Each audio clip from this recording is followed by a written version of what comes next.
আজ রবিবার 29শে আষাঢ় 2024 সালের 14ই জুলাই। তুলা রাশি, তুলা লগ্ন, লিব্রা সাইনের জাতক জাতিকাদের আজকের দিনটি কিন্তু এক প্রকার বেশ কাটতে চলেছে।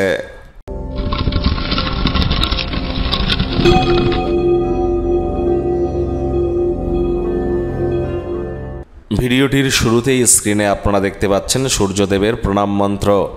ওম জবা কুসুম শঙ্কাশং কাশ্যপেয়ং মহাদুতিম ধন্তারিং সর্বপাপগ্নং প্রণতহস্মি দিবাকারম। যদি সরকারি চাকরি প্রাপ্তি করতে চান বা অ্যাডমিনিস্ট্রেটিভ লেভেলে জব পেতে চান, প্রমোশন পদোন্নতি সরকার পক্ষের তরফ থেকে কাজ করতে চান, নেতা মন্ত্রী হতে চান, leadership qualities, management skill, social work করতে চান, তাহলে কিন্তু সূর্যের মজবুতি অত্যাবশ্যক। যদি না থেকে থাকে অবশ্যই তামা বা পিতলের ঘটিতে করে জল, কিছু গঙ্গা জল, কালো তিল, লাল রঙের পুষ্প, অল্প একটু চিনি এবং গমের দানা সূর্যদেবের উদ্দেশ্যে অর্ঘ্য হিসাবে নিবেদন করে এই প্রণাম মন্ত্রটি 7 বার জপ করুন, লাভান্বিত হবেন। শনি বর্তমানে কিন্তু বক্রী, যার ফলস্বরূপ আপনাদের উপরে কী প্রভাব পড়বে অলরেডি চ্যানেলে কিন্তু ভিডিও আপলোড করা হয়েছে। ভাগ্য মিটার আজ আপনাদের বলছে 8 আউট অফ 10 ভাগ্য আপনাদের অনুকূলেই থাকবে।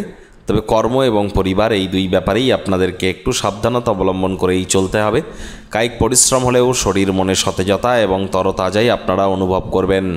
দীর্ঘদিনের পুরনো রোগশোক, অসুস্থতা থেকে আজ মুক্তি পাওয়ার দিন, পরিত্রাণ পাওয়ার দিন। নতুন কোনো অর্থনৈতিক সমঝোতা আজ চূড়ান্ত হতে পারে, যার কারণে প্রচুর অর্থ কড়ি উপার্জন করতে পারেন। আয় ইনকাম বাড়তে চলেছে। নতুন উদ্যোগ পরিকল্পনার পাশাপাশি নতুন নির্মাণ কার্যের শুরুয়াত আজ কিন্তু করা যেতেই পারে। তবে তাড়াহুড়ো হটকারিতা ভুলেও কিন্তু নয়। রবিবার হলেও অনেককে কিন্তু অফিসে যেতে হয়, তাদের বলবো অফিসে কম কথা বলে কাজ বেশি করুন।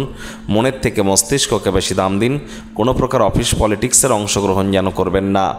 আজ রাজনীতিবিদ যারা আছেন জনসংযোগ বৃদ্ধি করুন। কঠোর কায়িক পরিশ্রমের কোনো বিকল্পই নেই। অবসরকালীন সময়ে ভবিষ্যতের পরিকল্পনা করতে পারেন এবং সেই পরিকল্পনাগুলি তুলনামূলকভাবে যতটা সঠিক করা যায়, অর্থাৎ যতটা প্র্যাকটিক্যালিটি মেনটেন করে এগিয়ে যাওয়া যায় সেই প্রচেষ্টাই করা উচিত। দিবা স্বপ্ন যেন দেখবেন না। শিক্ষার্থী বিদ্যার্থীরা যে কোনো প্রকার পরীক্ষা প্রতিযোগিতায় অংশগ্রহণ করলে অবশ্যই সফলতা অর্জন করবেন। উচ্চশিক্ষার জন্য যারা বিদেশ যাত্রার কথা ভাবছিলেন, ভাগ্যদেবীও আজ আপনাদের পক্ষেই আছেন। আজ আপনাদের সন্তান সন্ততি থেকে থাকলে তারা তাদের কৃতিত্বের দ্বারা আপনাদেরকে গর্বিত অনুভব করাবে। প্রেমিক প্রেমিকা, স্বামী স্ত্রী উভয়ের ক্ষেত্রেই বলবো ফুল ফুটুক আর না ফুটুক, আজ আপনাদের প্রেমের বাগানে বসন্ত। দিনটিকে যতটা সম্ভব রোম্যান্টিক করে তোলা যায় সেই প্রচেষ্টাই তো আপনাদের করা উচিত। অবিবাহিতদের বিবাহের যোগ পরিলক্ষিত হচ্ছে। যারা প্রেমে পড়েননি তাদের জীবনে স্বপ্নের নারী বা পুরুষের আগমন আজ কিন্তু হতেই পারে। একটু প্রচেষ্টা আপনাদেরকেও করতে হবে। শত্রুপক্ষ, বিরোধী পক্ষ আজ কিন্তু একটু হলেও শক্তিশালী থাকছে। পরিবার, পরিজন, নিকটের স্থানীয় ব্যক্তিবর্গ, বন্ধু স্বজন কারোর উপরেই জোর করে নিজের মতামতকে জাহির যেন করতে যাবেন না। ছোটোখাটো ব্যাপারে অন্যের বিষয়ে ভুল ত্রুটি ধরার স্বভাব থাকলে ত্যাগ করুন।